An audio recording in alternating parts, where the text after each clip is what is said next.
Live. Everywhere. On netrootsradio.com.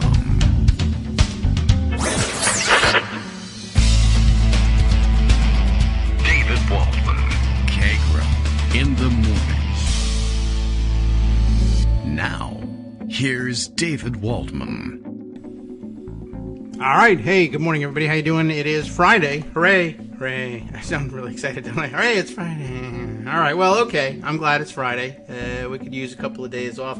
And, and there are more days off than usual for those who are able to get off from work for the new federal holiday of Juneteenth. I think we're only in our, second year of it? Or what year is it now? I was going to tell you what the date is. It's June 17th, 2022. So, yeah, I think so, right? This is the first, last year was the first year that it was celebrated as a federal holiday. This would be the second. Getting used to it. It's fun. Good to be able to do. Very nice. We learned about why there might be red velvet cheesecake ice cream on the shelves, although not the brand that Walmart was originally intending to send you. Remember that one? Send you. I'm sure they're not sending anybody any free ice cream from over at Walmart. Let's see. That wasn't really where I meant to go for today. I was just checking the news to make sure that I wasn't completely wrong about hearings today, whether there was going to be one that I would miss because I thought there wasn't one this week. No more this week. There aren't. Not until next Tuesday. So a little break in the action, if you want to count down the hours. People still digesting the committee's work from yesterday and really, honestly, all the way back to the first hearings. And hey, even things that haven't been aired in hearings yet are being picked over once again, which is great. I'm glad to see the country doing it. It's good news. Let's see. In other news, I opened up Twitter. Twitter tells me what's happening everywhere and about everything. Like, for instance, top of the list for what's happening because the algorithm works so well. My top of the list is Drake drops surprise album.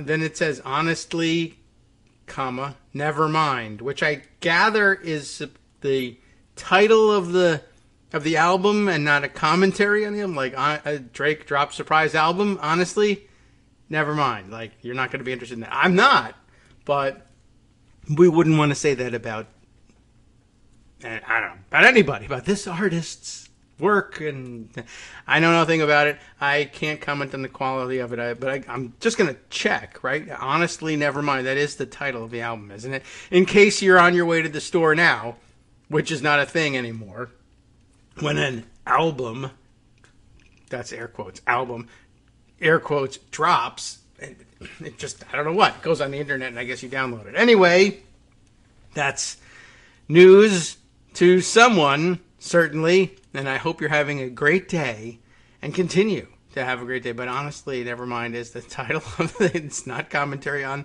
the work. So I thought, I don't know, that was kind of an odd top item.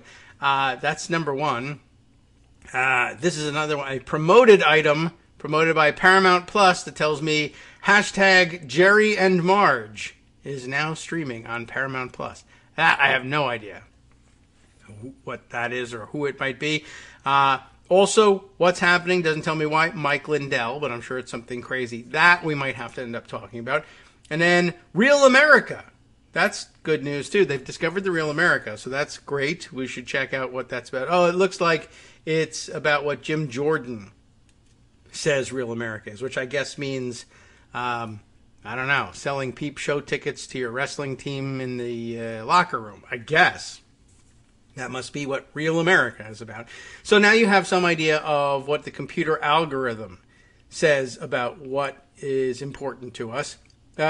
More to the point, I think, our more curated side of Twitter is, of course, the Twitter feed from people we've selected or who have selected us to fire things at us, to let us know what's going on. We mentioned this briefly yesterday, but we didn't really make it clear. Greg had mentioned that the COVID vaccines for the under 5 set were, I guess, finally ready to roll out or whatever, or at least they were doing the logistics for shipping these things. And he said all the states had made their orders for this thing, and I sort of snuck in a mention of it. I said, yeah, except for Florida. It's good news for kids all over the country as the vaccine comes out. Yeah, except if you live in Florida. Meaning, I'm sure you've heard the news by now, but I just thought we'd make it official, that apparently 49 of our 50 states, not to mention our District of Columbia, Puerto Rico, overseas territories, etc. But as states go, 49 of the 50 have, in fact, placed orders for the vaccine for their under 5 set. A lot of people have been waiting with bated breath for those vaccines to show up for their kids, and have felt left behind this whole time. And gee whiz, can you guess what state thought, let's not order any for our kids? And the obvious answer is Florida, and it would have been the case had I not teased it this way by saying it was Florida. Good teaser, wasn't it? By the way, there's one state that hasn't ordered it, it's Florida. Now, did you know that one state didn't order it? Can you guess which one it is? No, you can't, because I didn't give you the opportunity to. I already told you it was Florida. Just thought that was somewhat interesting. Miami Herald reporting the story, and it was getting tweeted around the internets, and I was tweeting it around. I was just sort of curious about this, as the top line here was, we are devastated. It says, doctors angry over DeSantis not ordering COVID vaccine for Florida's youngest. But I thought that was kind of an interesting just top line to it, and just thinking about, if the roles were reversed somehow. I'm not exactly sure how it would work out logistically, but if DeSantis were the head of the, medical association in Florida somehow, well, first of all, of course, then there would be no problem because the governor wouldn't order it. But I'm just saying, if DeSantis were a doctor instead of a governor, just the kind of person he is, this is the sort of thing that, well, if the shoe were on the other foot, he might take umbrage at and take some action. I guess is what I'm really getting at here. Doctors would never do this, but if DeSantis were somehow a doctor and some other governor decided, I'll be the state that does, it's like the dentist that doesn't recommend sugarless gum for their patients who chew gum, I'll be the 50th state that won't order the COVID vaccine for the population that still hasn't been vaccinated, the kids under 5. And Dr. DeSantis would be offended and devastated by that, and he would lead a charge to get doctors in Florida to deny medical treatment to the governor and his family for daring to defy, all logic and oppose him politically, etc. I just thought that was kind of an interesting thing. We're gonna cry and write newspaper articles about how it's terrible and we're devastated, and then there'll be sidebar articles, as I think there are in most publications down in Florida, how to get the vaccine, despite the fact that the state of Florida won't help you do it. Do you have to leave the state? It's not illegal to give kids the vaccine. It's just that the state hasn't ordered any. There'll be, I guess, private supplies of them moving into Florida. And, of course, DeSantis will say, well, that's the point. Why should the state pay for... Anyway, I thought that was interesting. And I guess the pull quote from the Miami Herald piece that most interested our Twitter friend Mitchell Hirsch. What have they decided to call the different screen identities that we have on Twitter, by the way? Because I guess his Twitter address, you want to tweet to him, the non-changing constant Twitter address, as mine is KagroX, his is Mitchell Hirsch, but the tag that he hangs on it, where I put my real name and then I put all the jokes about how dumb Donald Trump is, he puts Beauchard. Am I pronouncing it correctly? Beauchard? Well, I don't know what that's supposed to mean, and I can't even tell you, okay, well, what's the word for each of those things? I never did learn, and pretty soon Elon Musk will own it all, and I'll have to call it whatever he thinks I should call it, and that's just terrifying somehow. Anyway, Beauchard Mitchell has pulled one quote out here from the piece that says, the quote is, "How could anyone jeopardize the safety and health of children in the middle of this pandemic, which continues to rage forward, not backward, for political posturing? This is almost unconscionable behavior." And he hangs up on the same word, almost unconscionable. Someone is conscionabling it, I guess, because it's conscionable enough. It's happening here. But what can I tell you? It's an interesting turn of phrase, and I guess indicates that no one is really going to hold him to account for this. They'll just walk around and saying it's almost worth holding account for. So, okay, I don't know. Tied up in language once again. Let's see. That's it for the news. I guess we can just say that's it and close up shop for Friday. But I'll check my columns here. In the last few days of surviving TweetDeck for Mac, Ballerina X, by the way, in case you're in the same position as I am, being worried about losing your TweetDeck, whatever that means. That doesn't sound very good. But anyway, she says if you're stressing out about the death of TweetDeck, I clearly am, try Tweeten. Like Sweeten, but not Sweden, but anyway, Tweeten, tweet, E-N. How hard is it to, you didn't need to know that.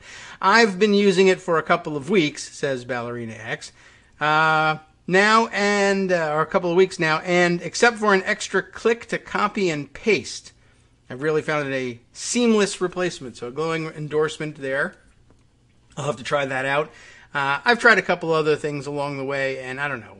I don't even know whether I really bothered to evaluate them side by side or anything, but I found TweetDeck easy to use and easy to monitor, and I'm going to be sad when it's gone, but we'll see whether I better start now and find out whether Tweeten works.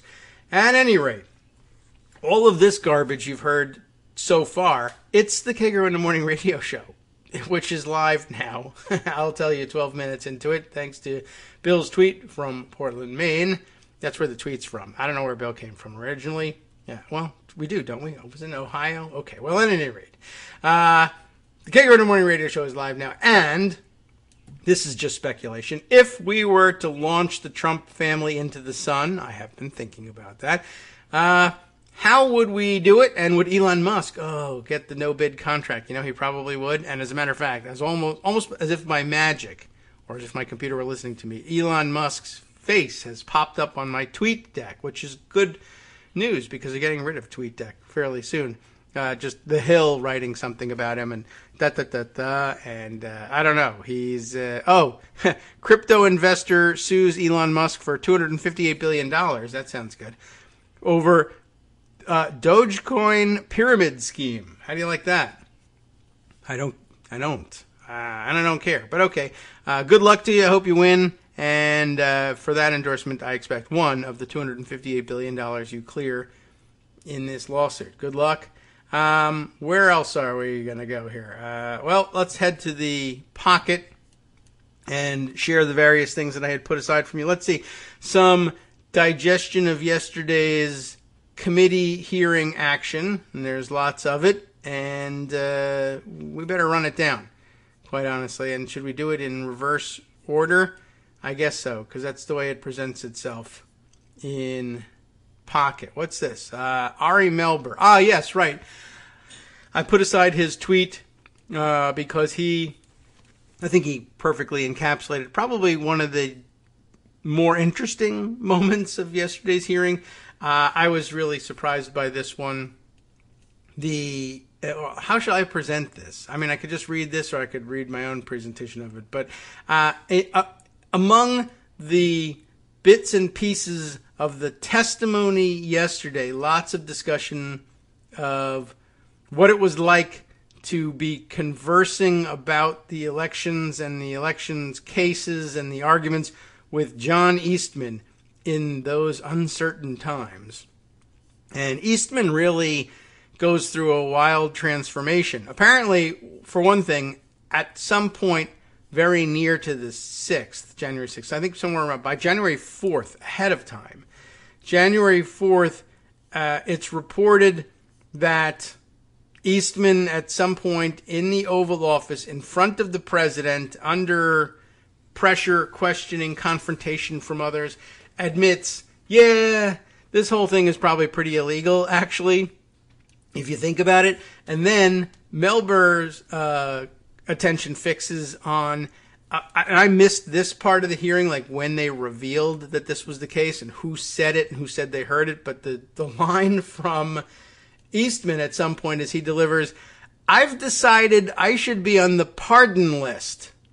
And apparently the full quote is, I should be on the pardon list if that's still in the works or something. He's talking to Rudy Giuliani, saying you better put my name down on the pardon list. And Ari pointing out that's one of the most incriminating, damning, guilty, and also dumb things a lawyer could ever put in writing.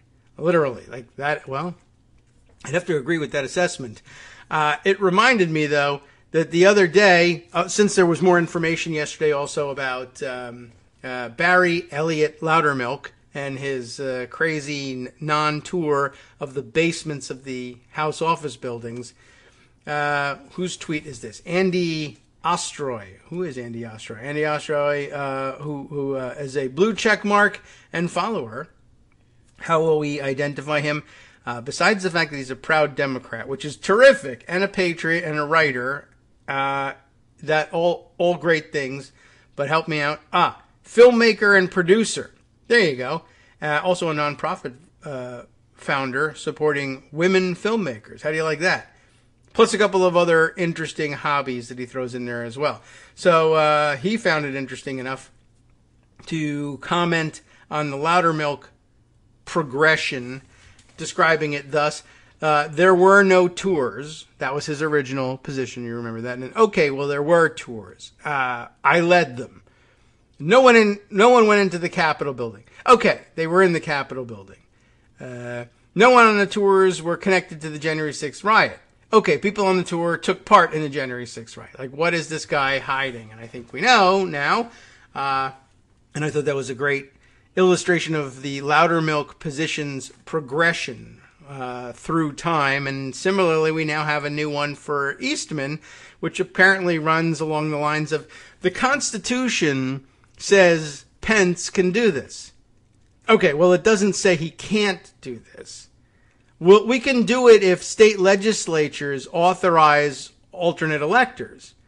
Okay, no state legislatures have done that, but we should do this anyway.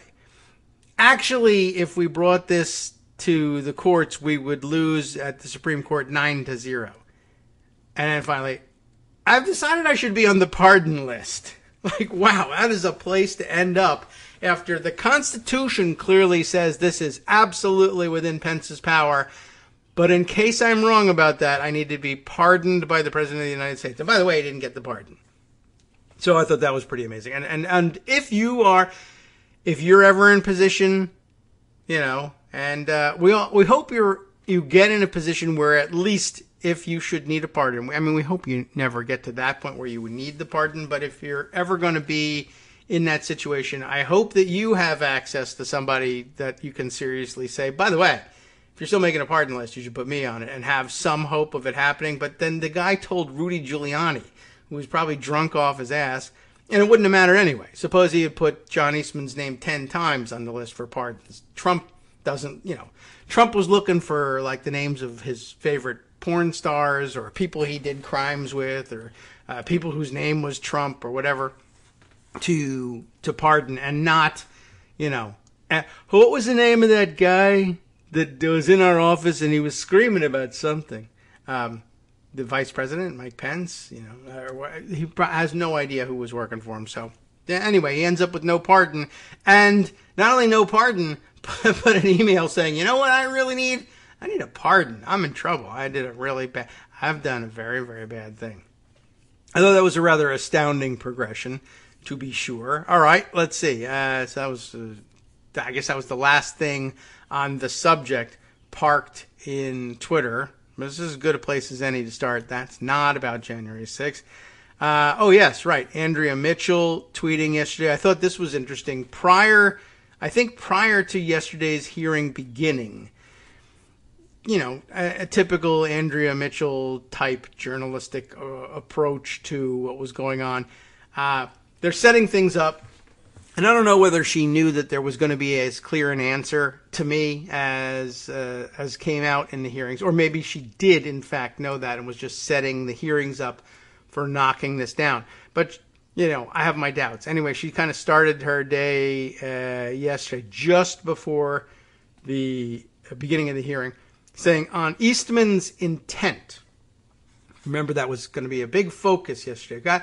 We have to figure out what their intent was. We were not really sure we can prove what that was. On Eastman's intent, Chuck Rosenberg, who I don't really know who that is, but she was obviously interviewing Chuck Rosenberg, said, being a really bad lawyer is not a crime. Being a really bad lawyer who intended to thwart Congress and its counting of electoral votes is a crime. But further, we need more than just the fact that John Eastman gave really bad advice. We need more than just the fact that Judge Ludwig disagrees with John Eastman. What we need is to prove intent. And, I think they did a pretty good job with that. What's the intent? For one thing, what's the intent of a person who says, you know what? That thing I told you, I'm going to need my name on the pardon list. That goes beyond he's just realized he's a really bad lawyer. But yeah, as far as intent goes, stuff like I need to have a pardon or, this is actually illegal. I now acknowledge that, but or to say really, and I'd actually even more illustrative of his intent was for him to outline, well, the reason I say we can do this is because I think it's within the power of the state legislatures. I think the Constitution puts it exclusively within the power of the state legislatures to determine who the electors are going to be. And then the news arrives, not a single state legislature is going to change its designation of who its electors should be. Not one has taken your advice. None of them have taken the crucial step that you said was pivotal to making this legal and constitutional. And your advice at that point was, you didn't jump to the part, like if you had jumped at that point to, I need a pardon, it would be an indication of your dishonesty, but at least it would be understandable. But at that point, Eastman says, you know what, that we should do it anyway.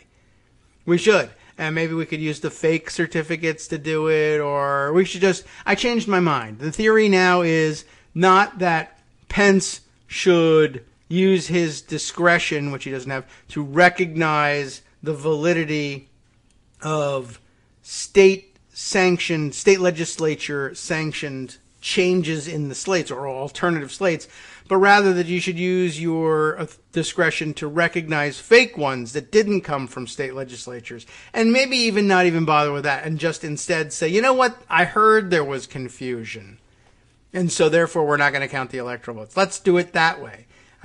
That's pretty obvious. To me, that's great evidence of intent. The intent was, I'm going into here, there's an end I have to get to. I don't want Congress to ratify the results of the Electoral College and elect Joe Biden president. Don't do that, please, because that's my personal preference. On what basis? Yeah, nothing really. I had a whole theory, but none of it is working out, and nobody's cooperating with me, and no one believes me. But please do it anyway, and then put me on the pardon list in case I'm so wrong about this that I've actually committed treason. There I would say, okay, now I know what I know what the intent was. The intent was to overturn the election. That seems pretty clear.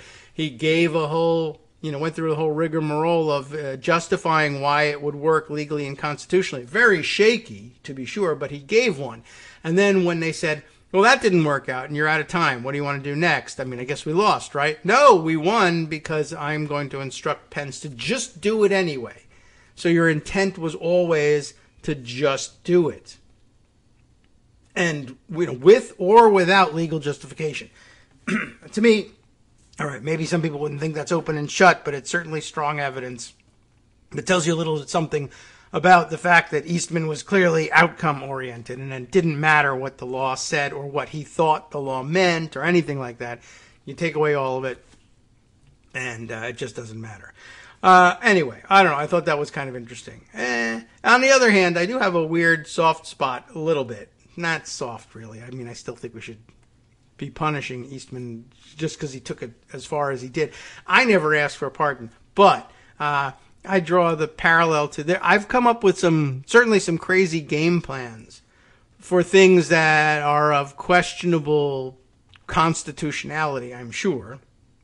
But I didn't say overthrow the government to do it. But I've come up with some weird game plans for things to do on the Senate floor, and it actually kind of reminds me a little bit of the way the Senate Democratic Caucus handled the nuclear option for getting rid of the filibuster, where we had outlined this whole game plan based really on the Gupta Gold articles from the Harvard policy review, I think it was, rather than the law review, if I remember correctly. But at any rate, that whole thing about doing it on the first day of a new Congress and utilizing prior rulings from Vice President Nixon when he was sitting as president of the Senate, etc., talking about the opportunity on the first day of a new Congress to set the rules in the Senate, and they might not necessarily just continue without unanimous acquiescence to their continuance,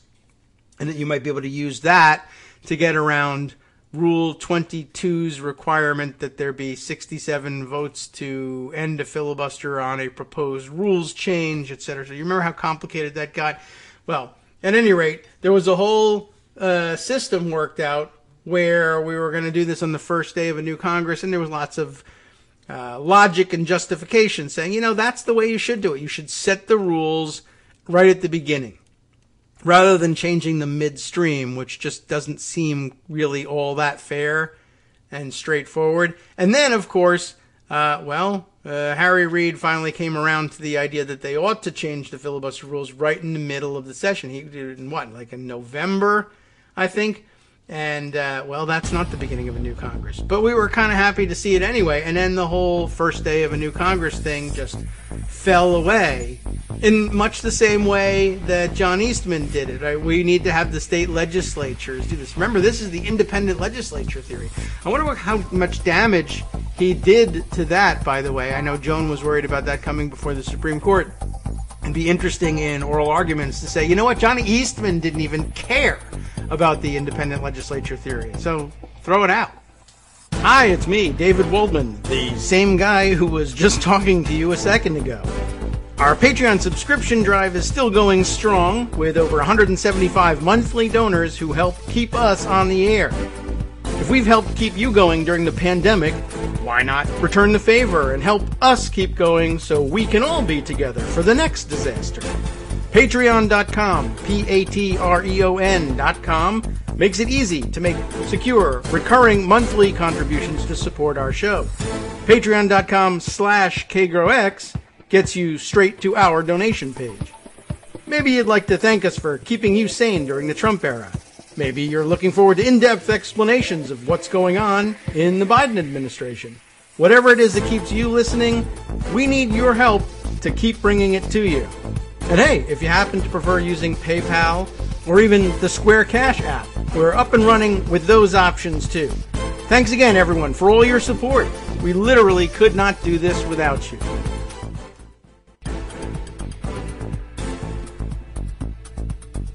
All right, welcome back now to the Kagro in the Morning Show here on Netroots Radio.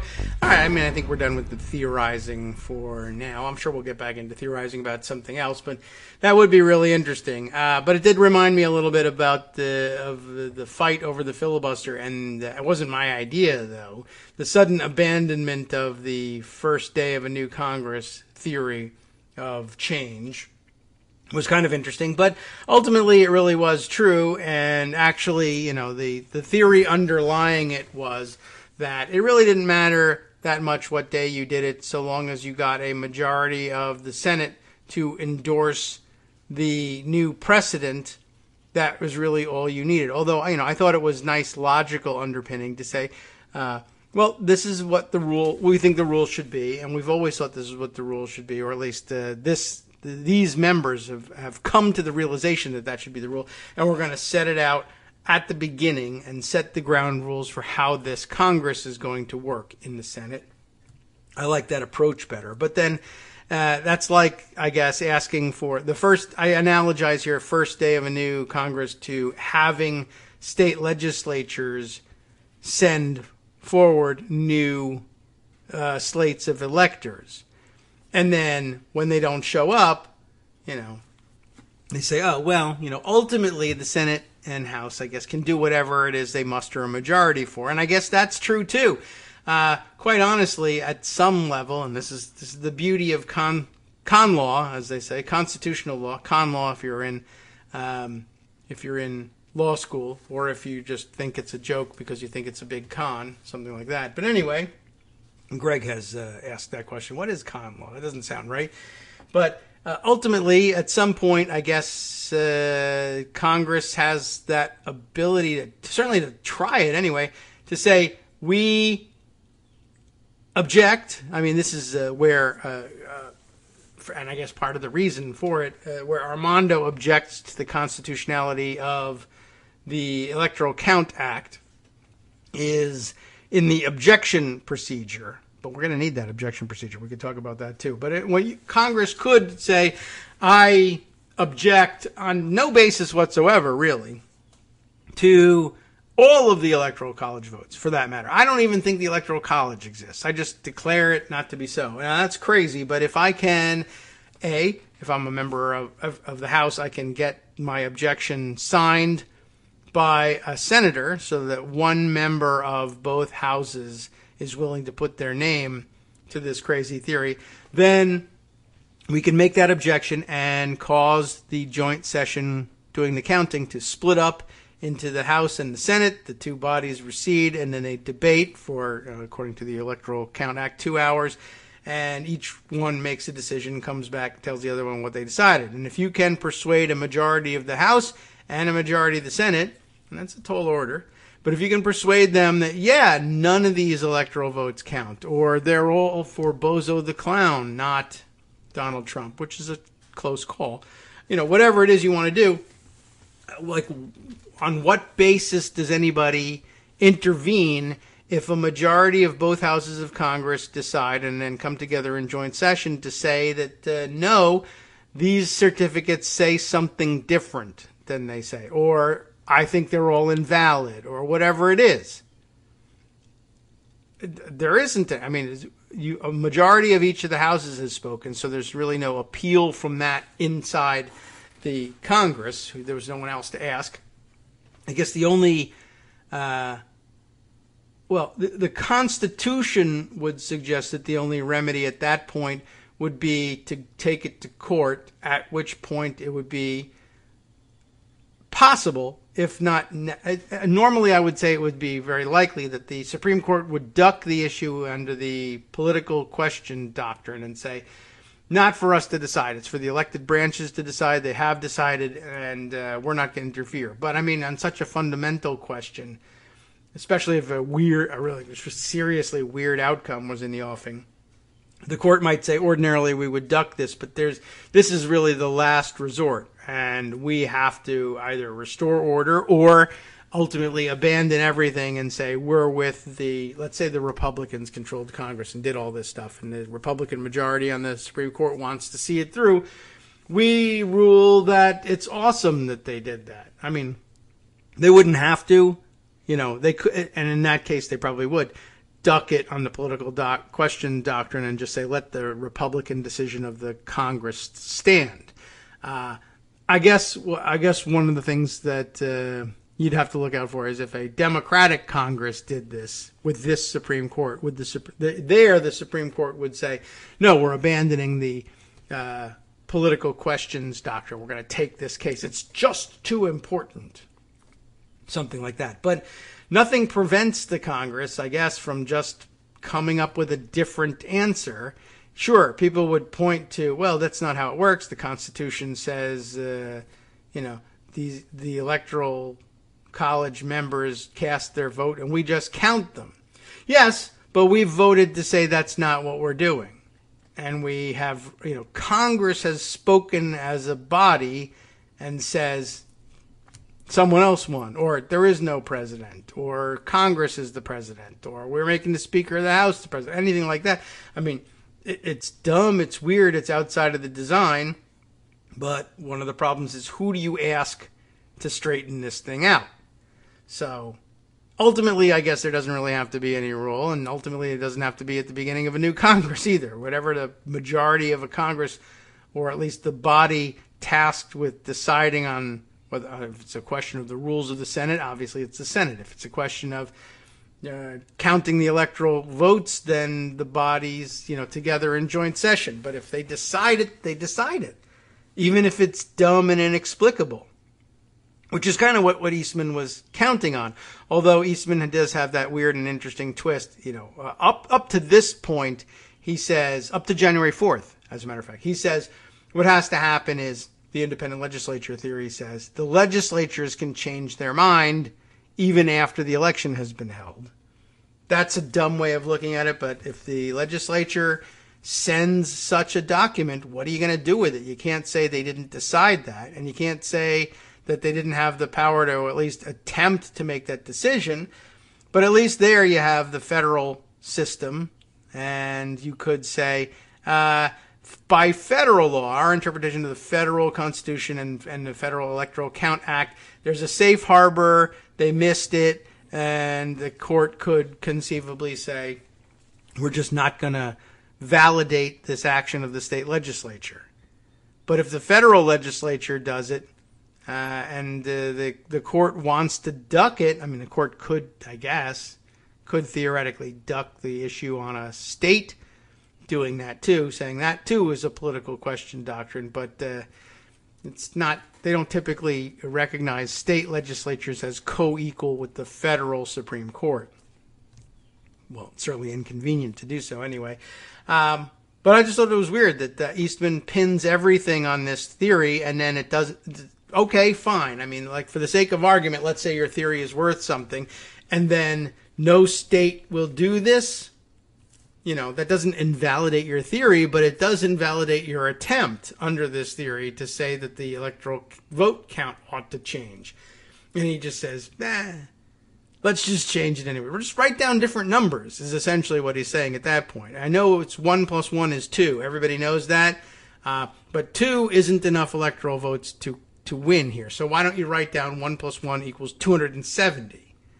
And if I can get the Congress to agree to that, both houses, they won't, but let's say that we could. Or, for that matter, let's say we locked all the Democrats in the basement and then had the vote. And wow, we won. That's crazy. But that's what happened. That's okay too, because, right, isn't Justice Alito, apparently, when it comes to abortion, eventually is going to get around to apparently announcing that depending on English political tradition and legal tradition, it is okay to do these things. That is to say, whatever it is I want. And everyone remembers, at least from the movie version of things in Elizabethan times, right? Locking opposition bishops in the basement of Parliament while a vote is held so that you magically produced a majority for yourself. Well, we can do the same here. Who's to say we can't do it? It's tradition, right? Anyway, okay, I said the theorizing was over, but apparently I just want to think about this more and more. Anyway, weird situation. Is that all we have to say about it? Let's see. A couple other things, a few more tweets that I have to open up and figure out what they're about. Ah, yes, right. There's a tweet from Andrew Solander, who is, of course, Axios' congressional reporter, among other things that he lists in his bio. But news from yesterday, we all figured it out by the time the day had ended, obviously, but we'll now announce that the January 6th committee, through its chair, Benny Thompson, says they will request, at this point, testimony from Ginny Thomas in light of these Eastman emails. We think it's time that we, at some point, invite her to come talk to the committee. And I know people were initially incensed. What do you mean invite? Just subpoena her ass. Get her in there. This is the way you start on things like that. You say, well, we'll invite you to testify. And then if you say you won't, then we subpoena you. Remember, now, just technically speaking at this point, the courts are there. When it comes to subpoenas, this is sort of an extraordinary situation. Ordinarily, you want to talk to somebody, you ask them to talk with you. Now, if they don't, and you want to use the law to compel them to appear and at least invoke the Fifth Amendment, if not actually talk to you, well, the courts will do that. They'll offer you that remedy, but it's kind of an extraordinary thing. Ordinarily, we say if you want to talk with somebody, arrange it between yourselves. But if you want to use the power of the court, you're going to have to show us that it's necessary. We don't want to step in the first instance and have the courts be in charge of dictating to people who they should be talking to. But if you have a compelling reason that state power ought to be used to compel this discussion to take place, show us that you've exhausted the normal civil remedy of asking somebody to talk to you. And then, if you can demonstrate a compelling need for it, we will use state power to compel this conversation to take place. That's the way it's viewed. That's the way it ought to be viewed. Well, it's one of many ways it can be viewed, but it's the way we've decided things ought to be viewed, or at least the English decided for us that it ought to be viewed, and that's the way we do it, and that's why you invite somebody first, and then you got to show that that didn't work out, or that absent the compulsion of subpoena, some crucial part of the discussion won't take place, and that the state has a prevailing interest in having that happen. And then, of course, you got to demonstrate that you did everything correctly, that you delivered the subpoena to a person, either to that person or to the person who can reasonably be believed to pass that, depended upon, to pass that demand on to them, and it was done a certain way. So there's rules about how you pass that subpoena on, and then how you conduct the conversation itself. All of these things have very strict rules. Anyway, Ginny Thomas, I think up to the point at which they said, yeah, we're going to invite her as a preliminary step to ending up with a subpoena for her. Prior to anybody actually suggesting that she do speak to the committee, she was running around saying, I'd love to talk to them. I can't wait. Just give me the chance. I'll speechify and everyone will be converted to my position. Now, of course, that it would happen under oath, no word, I don't think, on how excited she is to speak with the committee. But anyway, they did ask, and that's good news. That means all of us heard and understood the testimony about Eastman and his discussions with Thomas correctly. It also probably means, that part it does mean. What it probably means, since it's irresponsible not to speculate, I would say, you want to take a wild leap with this thing, Ginny Thomas is your Supreme Court leaker. If you want to know what happened and how did that Alito opinion get out there, the answer is somehow through Ginny Thomas, probably, because she's busy leaking all over the place. Yesterday there was doubt, right, about whether or not Eastman was telling the truth when he said that I heard that there was a heated fight in the court about taking these elections cases and maybe giving us a shot at arguing the independent legislature theory, etc., which they, by logic would now lose, because you would go and say, well, I don't have an argument other than to say that even the other parties to this case don't really believe in the independent legislature theory. They didn't bother waiting for any of the independent legislatures to do what they said was necessary to substitute the electors. So obviously it was never important to them. And, by logic you win, but in front of the Supreme Court, who knows? Anyway, I'm now wondering whether, there was speculation that Eastman was lying about that. I wonder whether the word wasn't lying, but was just passing on bad information, and whether that information came from Ginny Thomas. They tried to weasel out of it, too, by later on issuing a statement after the hearing saying, we didn't at any point talk about stuff like that. How did he put it? I'll have to scroll back and find it. But he tries to weasel out of it by saying, by insinuating that his discussions and emails and whatever else with Ginny Thomas didn't touch on these issues, or at least not this specific part of the issue, about there being a fight about whether or not they were going to take this thing on. He says, I can categorically confirm that at no time did I discuss with Mrs. Thomas or Justice Thomas any matters pending or likely to come before the court. We have never engaged in such discussions and did not do so in December of 2020, which, may mean that he did it on January 1st, 2021 or November 30th, 2020. That's a possibility as well. But it's a more, lawyerly response, actually, than that. Of course, they didn't discuss anything that was likely to come before the court. They were discussing a case that he admitted in the Oval Office would lose 9-0. There was no possibility that it was going to come before the Supreme Court, and he knew that.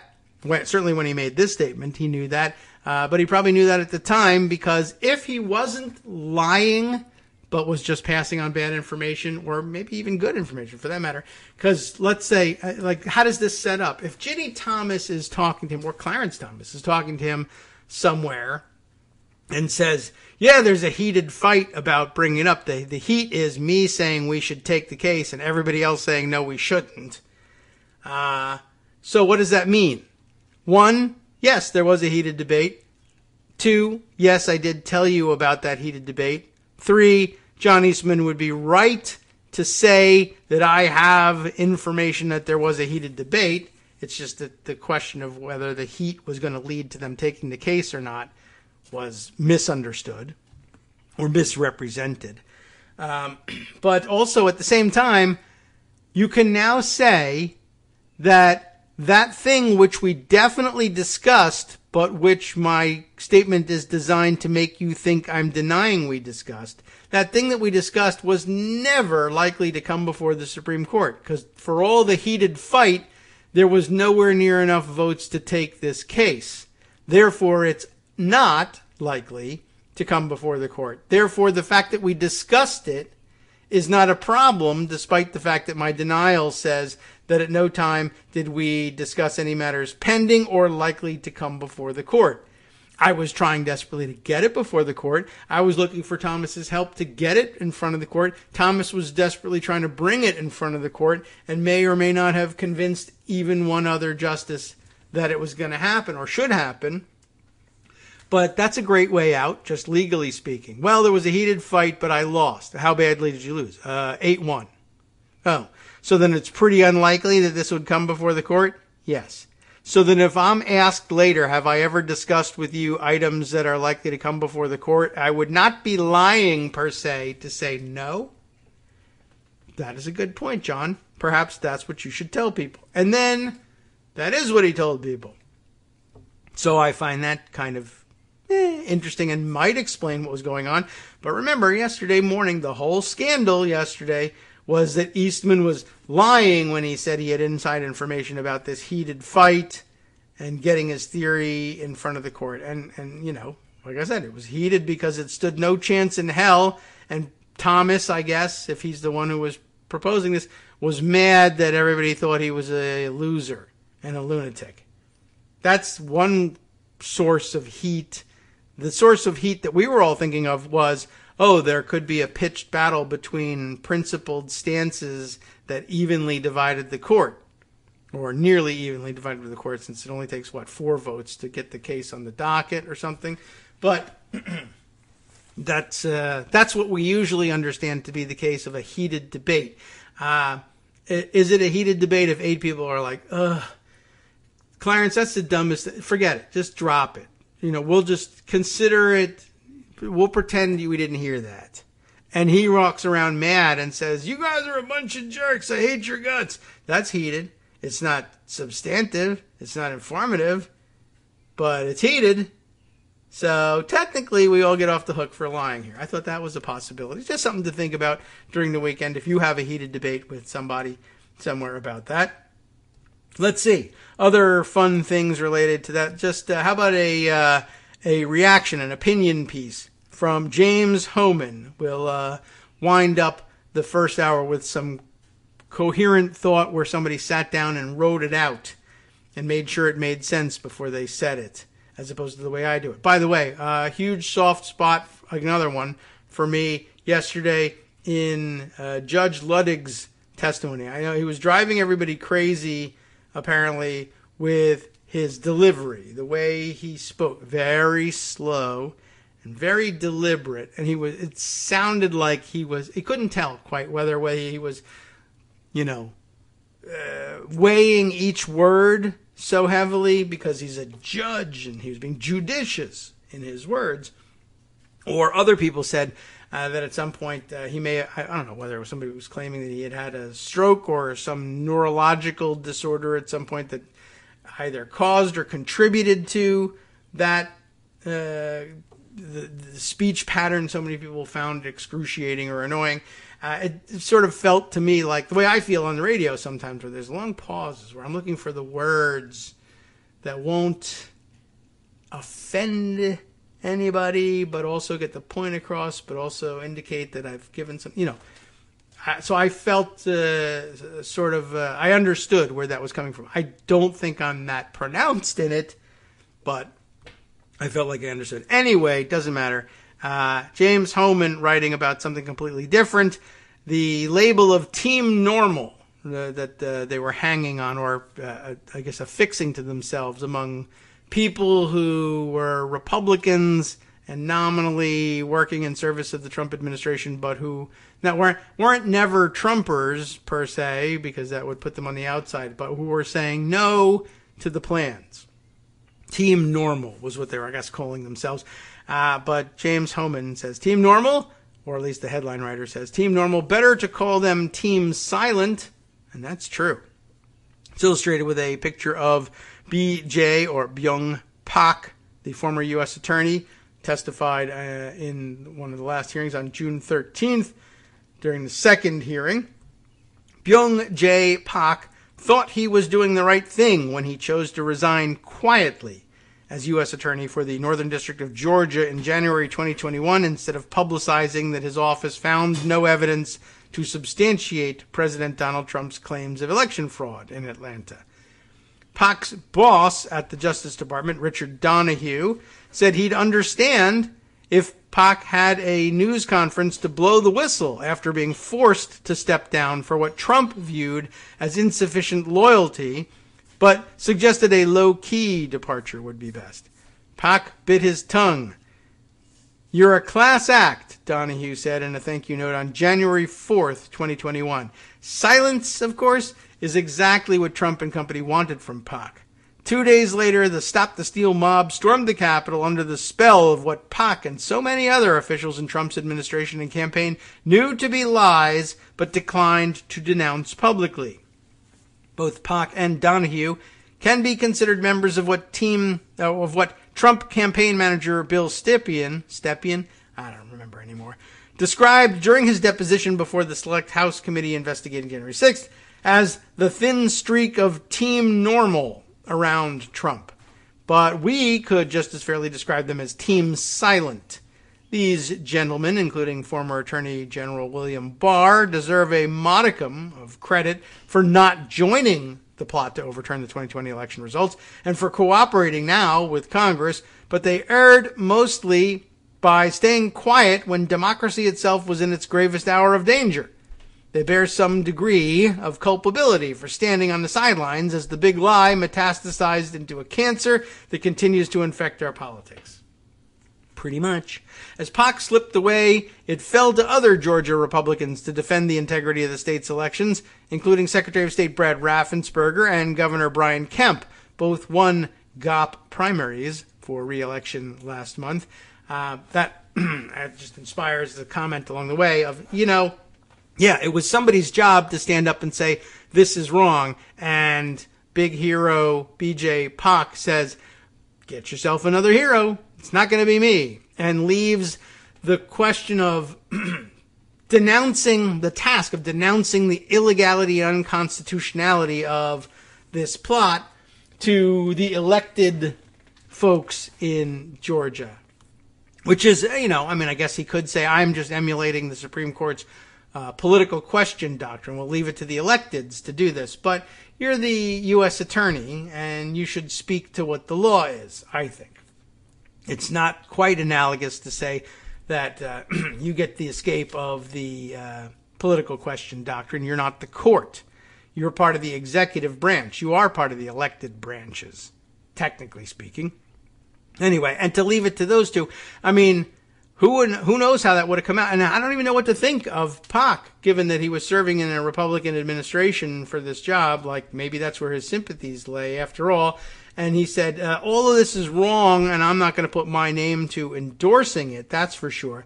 But if I leave, and Brad Raffensperger and Brian Kemp, who are, after all, Republicans and have higher office ambitions, they'll probably do what Trump wants. Maybe, what if his thought process was, they'll do what he wants. Let me just get out of the way, just so long as it's not me.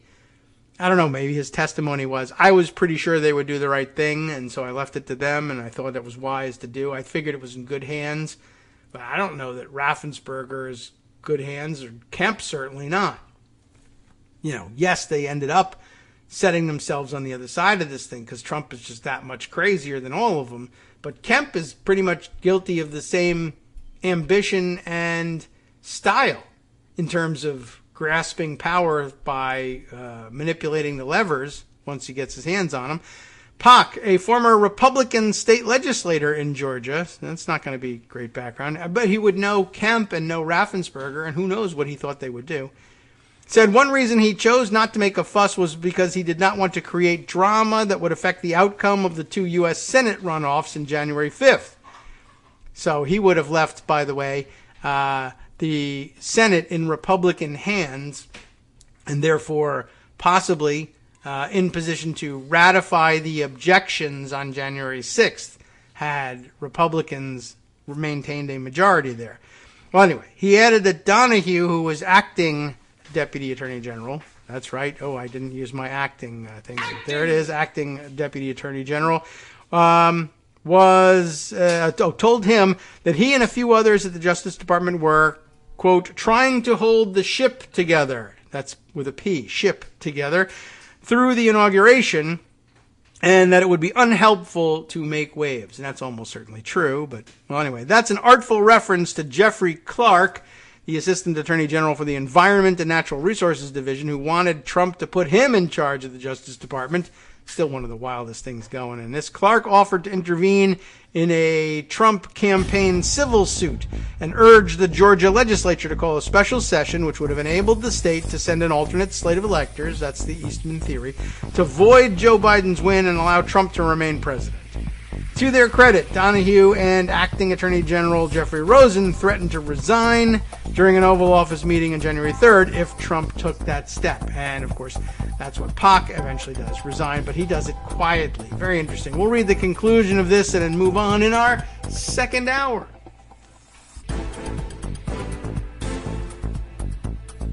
All right, welcome back now to the Kagro in the Morning Show here on Networks Radio. I said we were going to just follow along and read the coherent pre-printed thoughts herein expressed, but I had to jump in with some additional commentary. I'm just, can't help myself. Anyway, where were we? Yes, Donahue and Acting Attorney General Rosen were threatening to resign during an Oval Office meeting on January 3rd if Trump took the step of running the Georgia play, I guess. Or I guess it was specifically sending Clark's proposed letter to Georgia, to the Georgia legislature, invoking the independent legislature theory and telling them that they should call a special session and send a second slate, even though nobody agreed to do that. Not only did they not send the letter, but the theory got to them anyway, and they still said, nope, we're not going to do it. The threat of widespread resignations appeared to deter Trump. I'm still amazed by that. Who feared the embarrassment that would come with such a Donnybrook. And it's just difficult. I mean, I don't know what other conclusion you come to if he does, in fact, change his mind or say, no, I'm not going to do that, so that, I don't know. I mean, but the idea of writing, to me, I'd be stuck on this and saying, I don't understand. I'm writing now that Trump is embarrassed to do something. He's never embarrassed to do things. He'll do anything. Nothing embarrasses this guy. Why should I write this theory? And, I guess at some point, for lack of any other explanation, you say, well, a normal human being would feel this way, right? And I don't know what to write. I can't get inside his head. He's not normal. And I'm stuck being normal. So, but there it is. I mean, I don't know what other conclusion you write down.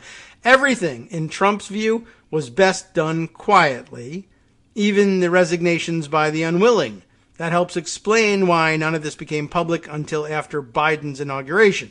Sadly, 17 months later, most congressional Republicans remain on team silent. Some might, and we're just going to jump to this part, as opposed to saying, I know this theory doesn't make any sense, but that's the theory everyone's going with, and we're just going to leave it there. Sadly, 17 months later, something, something, blah, blah, blah. It looks like all the Republicans are on team silent. That's still a point that makes some sense. Let's just start talking about that. I mean, it's not, who are we reading again? James Hohmann. It's not his fault that there's no way to analyze Trump's mindset because there's nobody's sure whether there's a mind in there, and certainly even if there is, it rarely gets set in anything. But yeah, I mean, that's a shortcoming of the piece and of everybody's thinking about it. I don't have any answer for it either. It's a remaining gap in the logic, this whole thing. It doesn't make any sense to me. And the idea that Trump suddenly becomes embarrassed about something is just, I don't get it. Why? And why that? That's not even all that embarrassing, quite honestly. The whole administration is filled with acting everything. I mean, that's why we have this on the soundboard.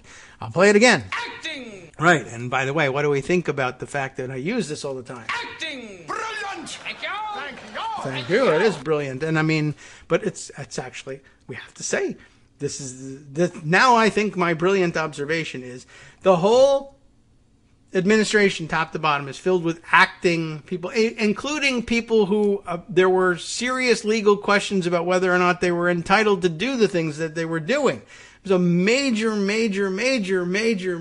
issue. Major, he loved to say, major issue with this administration, that there were so many people resigning left and right or being fired left and right. He did not care about the appearance of this stuff. And now the whole explanation hinges on deciding that at this critical juncture, when he was about to launch a physical assault, an insurrection against the United States government by attacking Congress, the only thing we've got to go with is, well, maybe that embarrassed him. I don't think so. I don't. But I don't know what else to say. Some brilliant thinker is going to have to fill in this gap. Anyway, where were we? Right. Oh, well, we were going to jump to the thing that also made sense, right? And saying, well, most of Republicans in Congress are on team silent at best, I would say.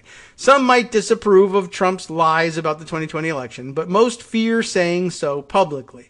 And it's easy to understand why Representative Tom Rice in South Carolina was defeated on Tuesday in a primary because he voted to impeach Trump for inciting the insurrection, which was correct. He did do that. 4 of 9 other House Republicans who did so are also retiring. So again, everybody running away from this stuff. We did that. We just said that. I don't need to read that again. How many times does it say 4? Those running for re-election are mostly tight-lipped about Trump, with the glaring exception of Liz Cheney, who co-chairs the Select Committee. Polls show her trailing pro-Trump rivals ahead of an August primary. We'll see whether that holds. As Pac appeared before the committee, Capitol Police Officer Eugene Goodman testified at a federal courthouse a few blocks away in the trial of a father and son who are accused of being among the first 15 people to breach the building on January 6th. The father, Kevin Seafried of Delaware, was photographed parading a Confederate flag past a portrait of abolitionist Charles Sumner, who was caned by a pro-slavery congressman on the Senate floor in 1856. I am just curious about whether or not Kevin Seafried knows who Charles Sumner is, would recognize him by sight, and whether he set that photo up or not, or whether it's just all a grand irony, if you can call it that. And of course, some people would say, well, Delaware, that was a Union state. Oh, it was barely a Union state. I think there was actually... Delaware falls, I think, a considerable portion of it, particularly more agricultural. South of it falls, I believe, below the Mason-Dixon line, for one thing, and had some significant slave holdings and pro-slavery contingent. This is kind of barely a part of the Union. It was sort of coerced into remaining in the Union because of where it lay geographically. But similarly, southern Maryland had that problem. And you couldn't have the federal capital cut off that way from the rest of the North. So anyway, never mind all of that. We don't need to go into that part of the history. Goodman, though, who is black, testified that Seafried jabbed at him with the butt end of that flagpole as he sought to keep the mob out of the Senate chamber. Seyfried, who was found guilty on Wednesday, descended on Washington alongside thousands of others, in part because Trump had urged them to, and in part because those who could have raised their voices about Trump's plan to flout the results failed to do so. Perhaps a crowd would not have gathered on the ellipse, or maybe it would have been smaller and less angry, if people in Trump's orbit had said publicly what they told Trump privately. The louder their chorus, the smaller the mob. Instead, when it counted, Team Normal was struck dumb and let the country down. I agree with the conclusion, although there are a few, I think, serious flaws in the line of thinking, but he shares that line of thinking with all the rest of us. No one has come up with a better one. All right, let's see. An interesting observation made yesterday in two different ways by Benji Sarlin, who I guess tweeted his first round draft of this thing, but then deleted it after I retweeted it and said, oh, everybody should look at this. And then he deleted it and made me look like an idiot, but that's not a long trip. It's easy to do. But then he retweeted it in general, the same sort of sentiment, but with more evidence, which I guess is a good and scholarly or journalistic thing to do. The tweet that still stands reads, when the bar for heroism was not doing a coup, many people cleared that bar. But here are some headlines that were going around when Mike Pence decided to devote his professional career to electing and serving Donald J. Trump as his running mate. The simpler explanation, declaration, I'm searching for the words I want, but explication of the same was his first round. He was basically saying, people, I guess, say they were caught by surprise by this whole thing and the lengths to which Trump was willing to go, including endangering or threatening with death his own vice president in this riot. Here's what was going on right about the time when Pence made the decision to join Trump as his running mate. And I guess for whatever reason, he thought better of that version of the tweet. And I think it might have been because the timing didn't exactly line up, but pretty close. But then Benji starts pointing to, in one case, his own headline from an NBC News piece, which I have here, linked. And then a couple of other ones here. So here's the headlines. So whatever. He's revised the statement so that it's from about the same time rather than exactly the same time. But here's some headlines that were going around when Mike Pence decided to join Team Trump. And the first one here is Donald Trump warns, this is from 2016, Donald Trump warns supporters could riot if he doesn't get the GOP nomination, the GOP nomination. This is a long... Trump's threatening riots if the primary doesn't go his way in 2016. 4 years later, oh my gosh, he's threatening riots if he doesn't get his way, if the election doesn't go his way. Then, subheader here, Donald Trump warned on Wednesday that his supporters would respond with, quote, riots. Yeah, he says so. If he fails to secure the nomination at July's convention in Cleveland. What are the other headlines going around? GOP rivals accuse Donald Trump of encouraging violence at rallies. Republican presidential candidates condemned Donald Trump on Friday for what they say is fanning the flames of violence at his rallies. Yes, Republicans used to say that. When they had an interest in defeating Donald Trump and getting past him, they told the truth about him.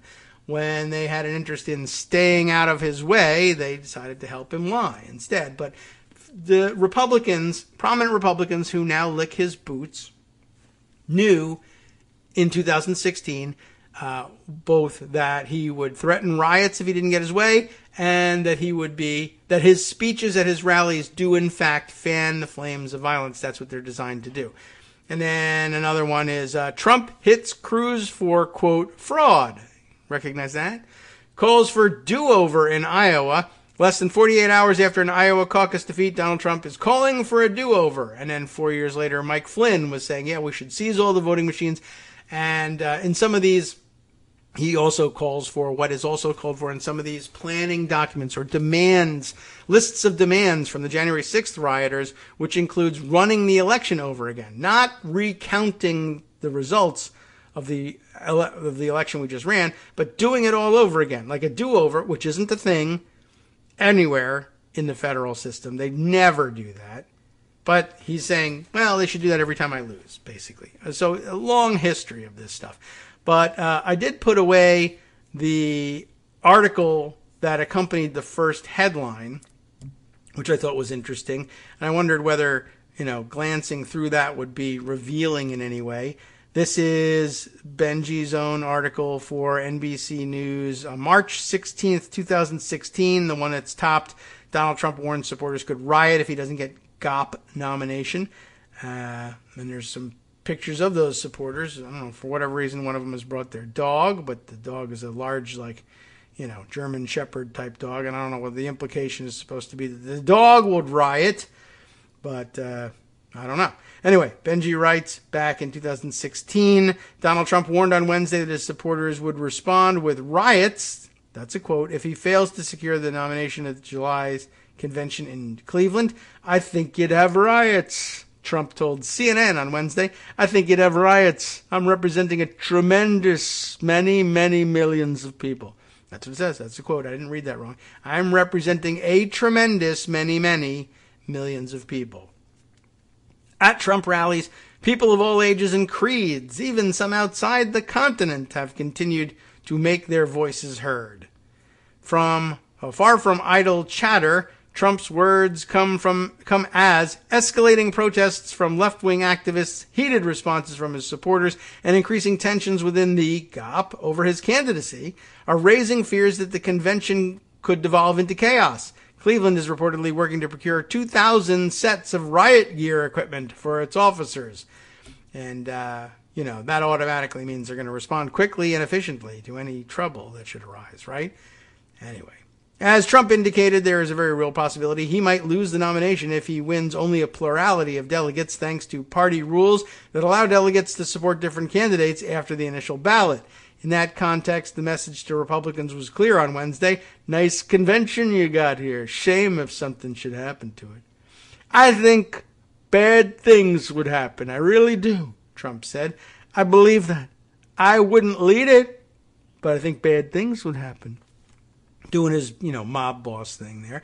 The same week, Trump predicted a riot. He tweeted to his millions of followers that Democratic candidate Bernie Sanders needed to, quote, be careful, or Trump would direct supporters to disrupt Sanders events. That tweet came in response to an unsupported claim that the Vermont senator had personally sent his voters to protest Trump events. Trump's candidacy is all about shattering political norms. But if there's one bedrock principle of American democracy universally shared by elected officials, this is so cute in 2016, it's that violence has no place anywhere near the political process. Not so for Trump, and not so, as it turns out, for the entire Republican Party either. It's just tourism, or it's legitimate political discourse, even if I drew a gun out of fear. Anyway, if the frontrunner is concerned that his supporters would engage in violence regardless of whether he would lead it, he's done next to nothing to discourage them and said plenty to indicate he'll have their backs if they rough up political enemies. After candidates accused Trump of inciting supporters last week following an unprovoked assault by a Trump fan in North Carolina and clashes between protesters and supporters in Chicago, Trump responded by ratcheting up the rhetoric further. In recent days, Trump suggested he may pay legal bills for the man arrested in North Carolina. By the way, did you ever do that? Probably not, right? Pay a bill? Are you kidding me? Who also threatened to murder the protester he struck, sending a clear message to Trump backers that the behavior was fair game.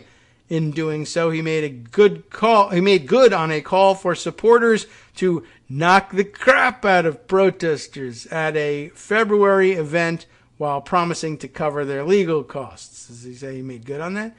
The sheriff in the area where Trump held his North Carolina event investigated whether Trump was responsible for violence at the rally, but ultimately decided not to pursue the case.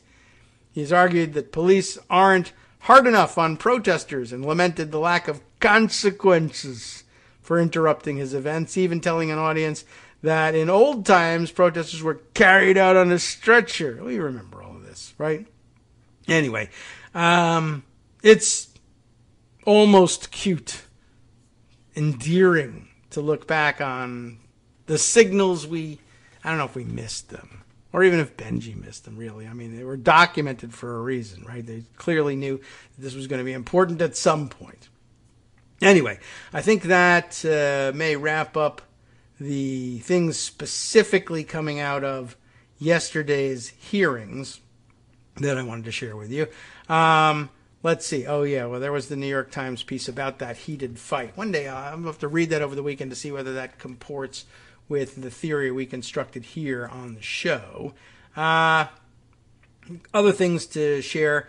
I thought this was an interesting sidebar type story. I don't know. I just marked this one just for, I guess, the chutzpah value of it. Mother Jones reporting the other day under the headline from Stephanie Mensimer, insurrectionist tells judge her elite credentials should keep her out of prison. And remember, of course, these are the people who hate the elitists and want to own the globalists and elitists because they're popularists and everybody needs to listen to them.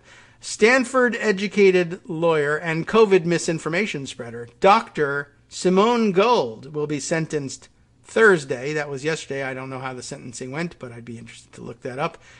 I'd be interested to have one of you look it up and tell me, I guess.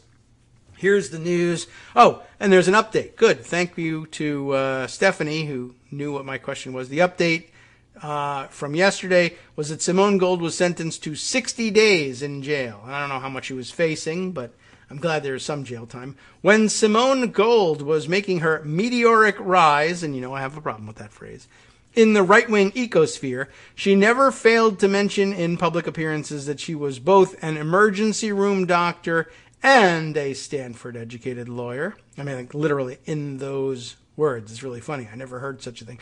The credentials made her popular among anti-vaxxers, evangelicals, and others who supported her nonprofit America's Frontline Doctors, which one I doubt is actually nonprofit, but okay, which she launched in opposition to pandemic lockdowns in 2020. Even after she pushed her way into the U.S. Capitol on January 6th, she yelled in the rotunda, this is the funny part, "I am a Stanford-educated attorney." This is really literally the case that she never failed to mention it. She is pushing people out of her way. "I'm a Stanford-educated attorney." Like, let me through, I'm a doctor, I can help. Let me through, I'm a Stanford-educated attorney. I don't know what that would do, but whatever. Anyway, she yelled that before giving speeches to passing rioters complaining about vaccine mandates and urging the use of the anti-malaria drug hydroxychloroquine for COVID treatment because of lawyer or whatever. Okay, she spent an hour in the Capitol that day pushing her way to the door of the House chamber as members of Congress fled the violent mob. So she might have been on the other side of those guns. Would have been a righteous shoot. Should have tried it.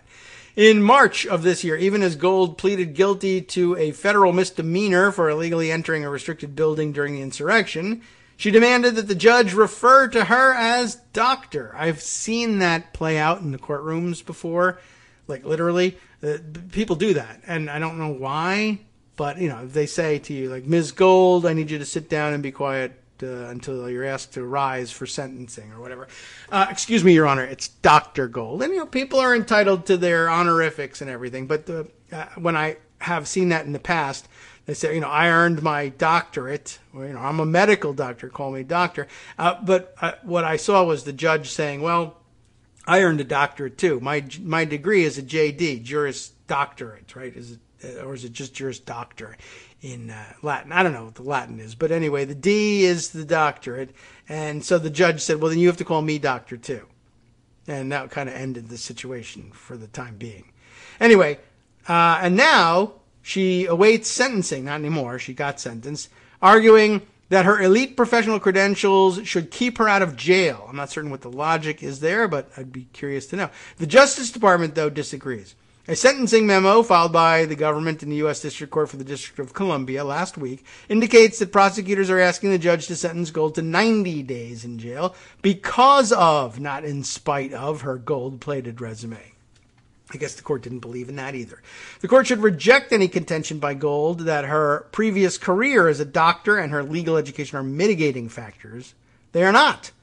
Far from mitigating her crime, they argue, Gold's professional credentials indicate that of all the people who joined in the mob at the insurrection that day, she should have known better. Many of them should have, but many of them might be not as capable as her, I suppose, according to her elite credentials. Not only did she fail to use her medical skills to help a Capitol police officer who had been pushed to the ground by the mob right in front of her as she entered the building, prosecutors write, and I don't know whether that's the one who testified the other day. Many of them were pushed to the ground. But, according to the prosecutors, Gold, having attended a premier law school, and I mean, I don't know anything. Stanford, it's a good law school, right? Yeah, I don't know. Should we disparage it? Maybe it sucks. Look who graduated from it. I don't know. Anyway, having attended a premier law school, could be, or maybe should have been, expected to have been amply aware that entering the U.S. Capitol with a forceful mob and rushing past broken windows to do so was illegal. Maybe she was a constitutional law student, and she knew it was a gray area. Gold could be expected to have had an understanding that breaking into the House chamber on the very day that, under established law, the United States Congress certifies the results of the presidential election would have particularly harmful consequences for our democracy, and yet Gold joined in a mob that attempted to do exactly that. In pushing for jail time, prosecutors also argued that Gold doesn't seem the least bit sorry for her participation in what occurred at the Capitol. She refused to take responsibility for her crime, and worse yet, she's actively using her crime to tarnish law enforcement, enrich herself, that's why I don't think it's a nonprofit, and cause harm through misinformation and vitriol. The memo goes on to detail Gold's use of her prosecution for fundraising purposes for the frontline doctors, which it notes pays her a staggering $20,000 a month. It's not nonprofit. It's nonprofit for anybody else, but it's profit for her. $20,000. The group's website describes Gold's case as the political persecution of a law-abiding emergency physician who broke into the Capitol, and includes a video depicting her bound and gagged as a political prisoner. Yay. The website indicates that she's raised more than $430,000 for legal fees. Prosecutors write in his sentencing memo that Gold's public insistence that she's the victim here, despite the deliberate participation in a violent riot, bespeaks a disturbing lack of remorse. They are doubtful that she possibly could have needed that much money to pay for her defense in a case in which she pleaded guilty as soon as the government offered a deal. It beggars belief that Gold could have incurred anywhere near $430,000 in costs for her criminal defense. After all, she pleaded guilty in the face of indisputable, readily identifiable evidence without filing a single motion, the memo reports. Absent a significant sentence imposed by this court, however, Gold's criminal conduct will be a windfall for her. Well, I guess it was. By contrast, the sentencing memo filed by Gold's lawyers, $430,000 worth of them, arguing against jail time, naturally highlights her, quote, lifelong service as a physician in some of the most underserved communities in our nation. Beverly Hills. I don't know. Who knows? It argues that the government has already significantly traumatized Gold by sending officers to knock down the door of her California home and arrest her, quote, at gunpoint. That's the way you get arrested these days. I mean, you don't have to be, but very often the case. The 20 officers and agents with AR-15s, which I heard were good. I heard those were good things. For someone with no criminal history, by the way. Handcuffed and humiliated her, the memo says, adding, the trauma was so bad that Dr. Gold could not stay in her home because each time she saw certain areas of her home where officers had pointed guns at her and handcuffed her, she winced and shuddered at the memory. So she moved, which she was able to do because she's so elite. The defense memo also reveals that the California State Medical Board is threatening to revoke Gold's medical license for an instance of misinformation, and the state of Florida's Department of Health is also investigating her for treason. How is that happening? The letter from Florida has been filed under seal, so no other details are available in the public court records. Good call. You should go looking. Her lawyers argue that no jail time is needed because basically, hasn't she suffered enough? Now, I don't believe the Florida Department of Health or any other state Department of Health is able to even investigate anybody for treason, but I don't know. I hope that seal is lifted soon. I'd love to see what's in that letter. This has been a long road for Dr. Gold and her family. They write she's a single mother. I don't know whether she was ever married. Sounds like it might be difficult to stay married to her, but what do I know? She's probably very sweet in real life and proud of her two children. She will never get over the day over Macho Grande, I guess, where she was arrested and incarcerated. And, that goes under don't do the crime if, right? She's now fearful of police. That is very sad. She has repeatedly been threatened on social media sites, which she spelled with a C, C-I-T-S, and news outlets. She didn't spell it. Her lawyers did. $430,000 lawyers misspelled that. Her relationships with many friends and family are strained because she's a traitor. She lost her job and had to search for another one. Boo-hoo. Her ability to travel and do her job has been hampered by the fact that the TSA put her on the no-fly list. Hi, I'm Scott Anderson, the guy that writes the daily summary for this show, Kagro in the Morning. Thank you to everyone that supports this show. Many of you send donations through PayPal, Patreon, Square Cash, Radio Public, and so on. Some of you write your own essays and send them in, or read articles with your own commentary. We appreciate it. Now, some of you are listening to this and thinking, I'd like to help, but isn't there something I could do that wouldn't require money or effort? Why, yes, there is. You can just like us. On Daily Kos, they call it the recommend button. YouTube has a thumbs up. There are hearts and likes and love buttons. Tap our love button. Tap our love button every day. Share our shows and summaries on Facebook and Twitter, YouTube and iTunes, Stitcher and Amazon. Most of these places allow you to write a review, so a sentence or two would be great. Recommend us to social media, or tell your friends to listen to the show. You aren't just helping us, you're helping them find their new favorite thing to listen to. You could change the world. So thank you in advance from me and everybody else in the world.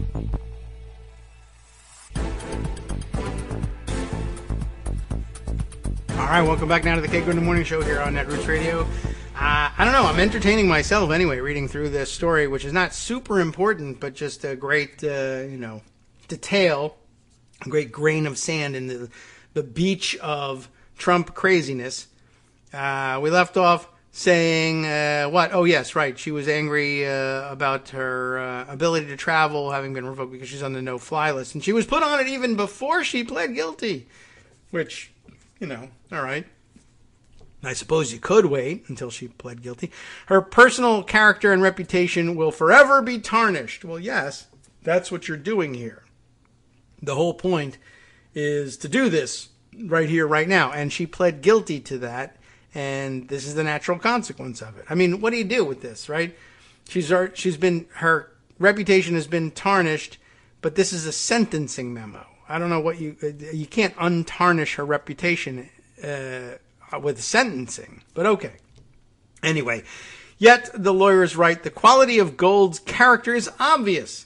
Despite all she has been through, a constant harassment by TSA. How is that constant? Anytime you go to the airport? Maybe, but don't go. And the inability to fly, even before she entered her plea of guilty, she presses on, and yet she persisted. How do you like that? They asked the judge to sentence Gold to time served because of her family obligations, including caring for her elderly mother and, quote, raising her two boys. The memo fails to mention that both boys are now college-age adults. On Tuesday, by the way, we need to know what colleges they're at to see whether they're as elite as she is. On Tuesday, the day after the second congressional hearing on the insurrection, Gold filed a response to the government sentencing memo, taking issue with some of the points made by prosecutors in their memo. Contrary to assertions by the government about Gold invoking her prosecution to help raise money for legal fees, the lawyers insist Gold has paid them with her personal funds and not from her nonprofit group. Well, if that's true, that's better. The one that pays her $20,000 a month, of course, from the money she raised by framing her case as a political prosecution. So it's not much of a distinction here. Let me read through that again. They say it's not true, that the government says that she raised money to help pay for her legal fees by invoking her prosecution. They were paid from her personal funds. Now, but among her personal funds, of course, as they're pointing out here in the article, is the $20,000 a month that she gets from her medical nonprofit group, which, by the way, she raises money for by saying the government's after me.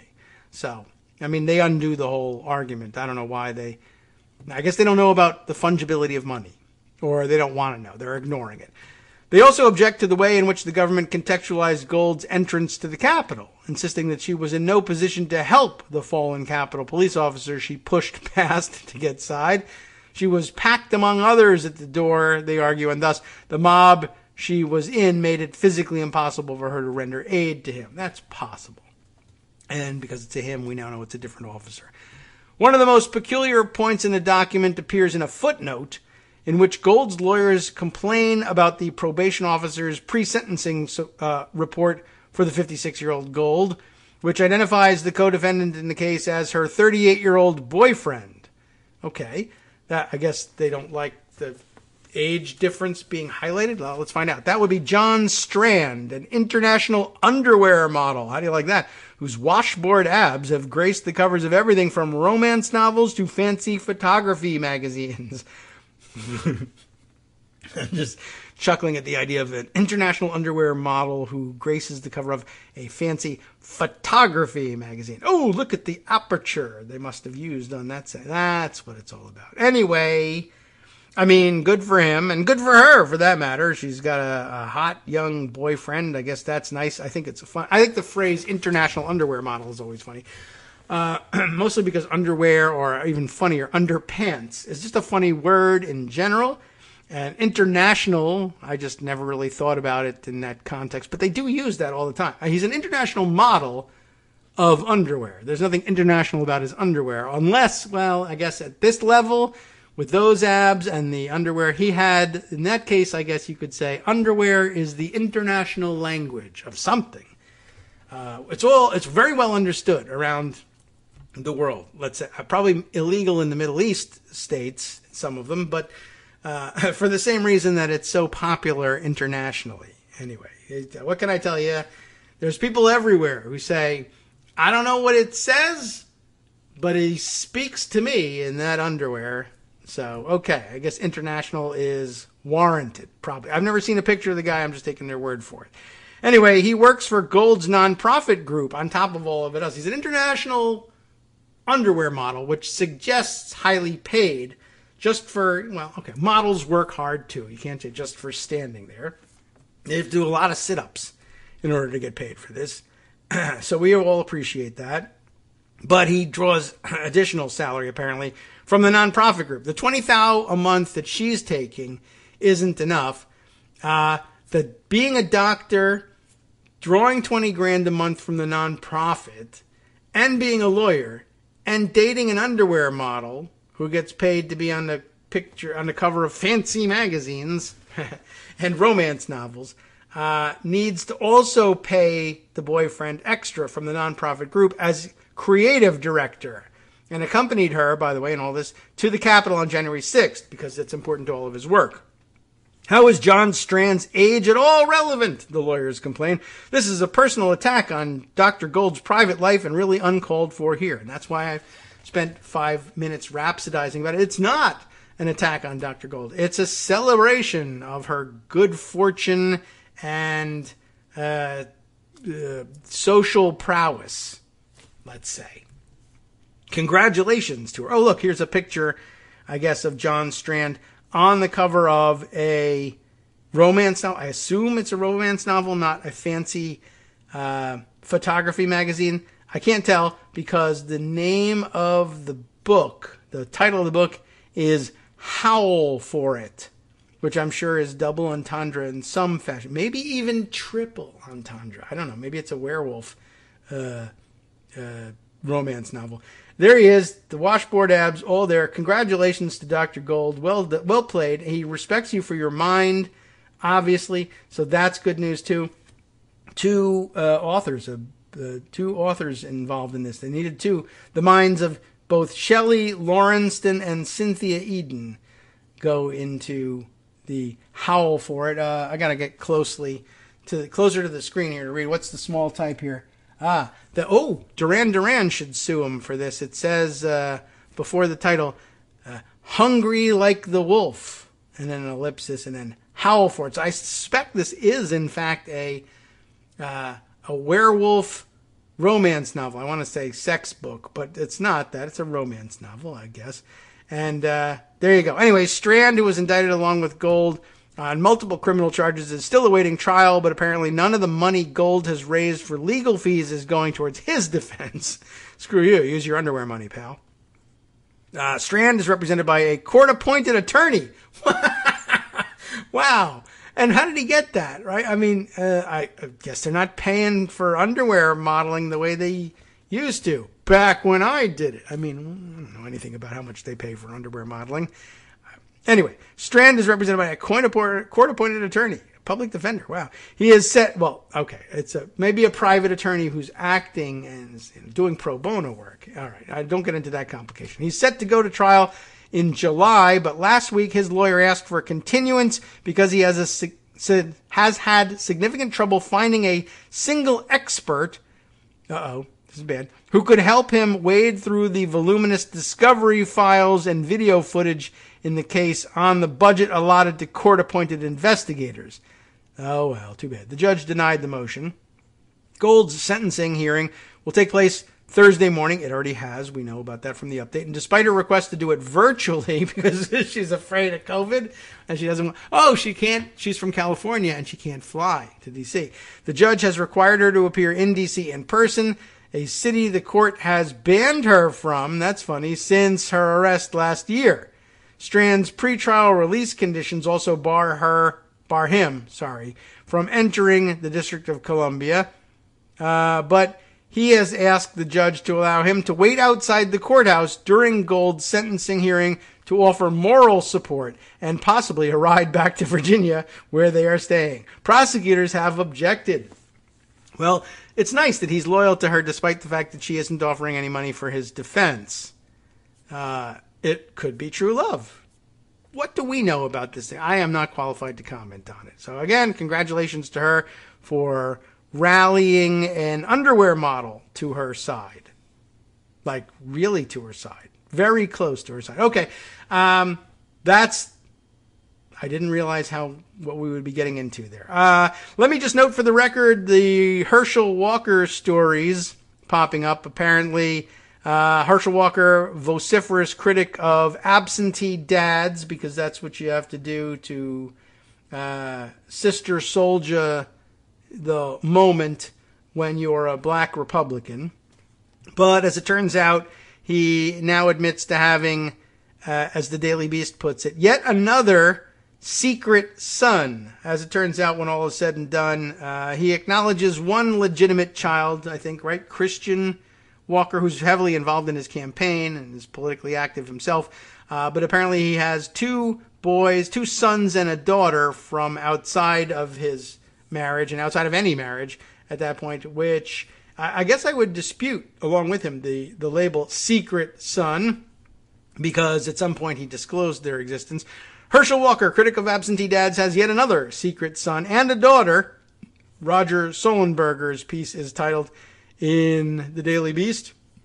And as I mentioned, there was some disclosure at some point about this. I've gone over my limit for the month, I guess, but I think I saw in scanning this article that Walker claims that there's nothing secret about them because at some point he disclosed their existence anyway in, I guess, some of the financial disclosure paperwork, perhaps the fact that he had to pay child support or did pay child support in all of this. Yeah, 10-year-old's mother went to court for a paternity declaration and child support. We didn't do it willingly, but I guess at some point, I think in some official disclosure documentations, he has mentioned them. So you could dispute whether or not they're secret children or not. Not the most interesting story in the world. It may have no impact whatsoever on things down there in Georgia, but I hope it does. Well, I hope anything does, quite honestly. Not my favorite story. And I mean, really honestly, Herschel Walker should lose because he doesn't know what he's talking about and spouts nonsense 9 times out of 10 that he opens his mouth, and he has no business being in the Senate. But another good story. We'll just acknowledge that that's out there, and so that nobody writes and says, when are you going to talk about Herschel Walker's secret children? I don't think any of you were particularly interested in that. That's why we'll skip it to get to something else completely different, and there are many. Man, I don't know what to spend my time on here in this next thing. I've got two things. Let me squeeze in both. I don't know. Let's do something international, shall we? That is of some importance. I put this aside yesterday. I meant to talk about it yesterday when I saw it flash across the Twitter screen. I have a tweet here from Gordon Correra, a BBC security correspondent and the author of Russians Among Us. Oh, and there's more. And Secret Pigeon Service. I'd like to read about that one. Anyway, a bunch of spy stuff. And the breaking news that he was discussing yesterday in an English language publication from out of the Netherlands, Dutch Security Service, and it caught my eye because wasn't it the Dutch Security Service that had like cameras inside the, I don't remember whether it was Fancy Bear or what was the other bear, code name for the Russian hacking groups that were suspected of interference in the 2016 elections. I think it was Dutch Security. And here's the Dutch Security again. Go Dutch Security. That they are able to sneak around and do their spying in wooden shoes without getting caught is truly remarkable. Plus, entirely windmill powered. Amazing.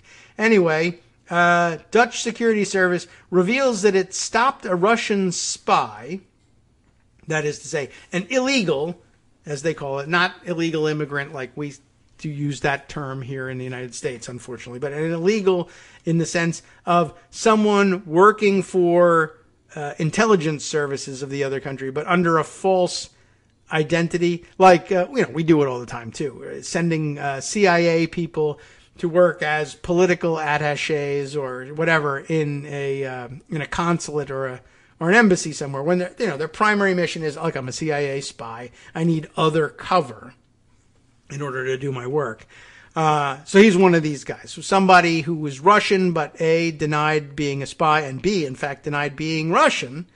But look where they were going to plant him. This is really interesting. This is an illegal working for the GRU under false Brazilian identity, calling into question whether or not there's any cooperation there with the proto-fascist Brazilian government, working to infiltrate the International Criminal Court, the sort of place that, for instance, might be responsible for making findings about war crimes in Ukraine, among other things, or assassinating people on British soil, et cetera, et cetera. A lot of things that the Russians are going to have to answer for before the International Criminal Court.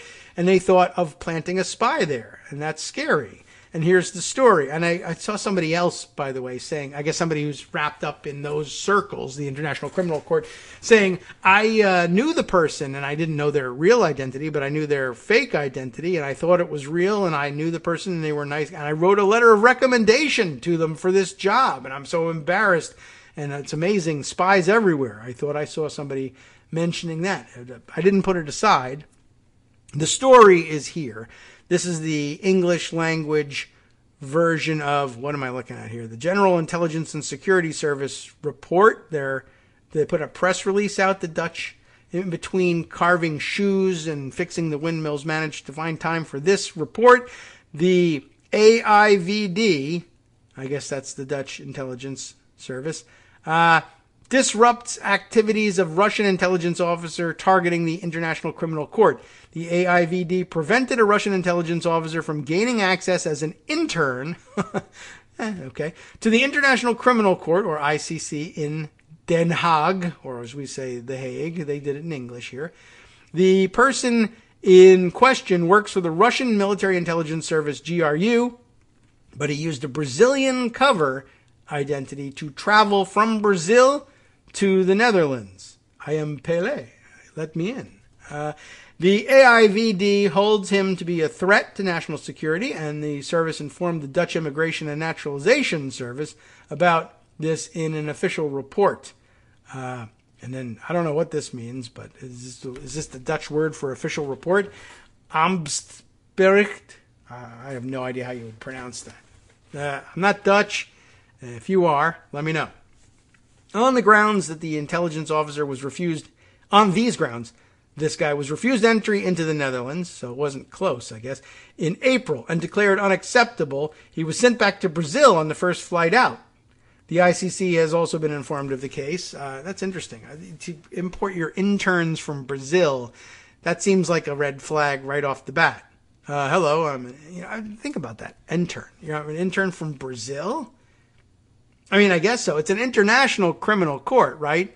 But I don't know. Maybe I'm wrong on this one, right? You would want to, maybe you'd even have funding to do that. The International Criminal Court would want to draw from all over the place, I would think. And it's certainly, it's not out of keeping with what have traditionally been American ideas about internships, right?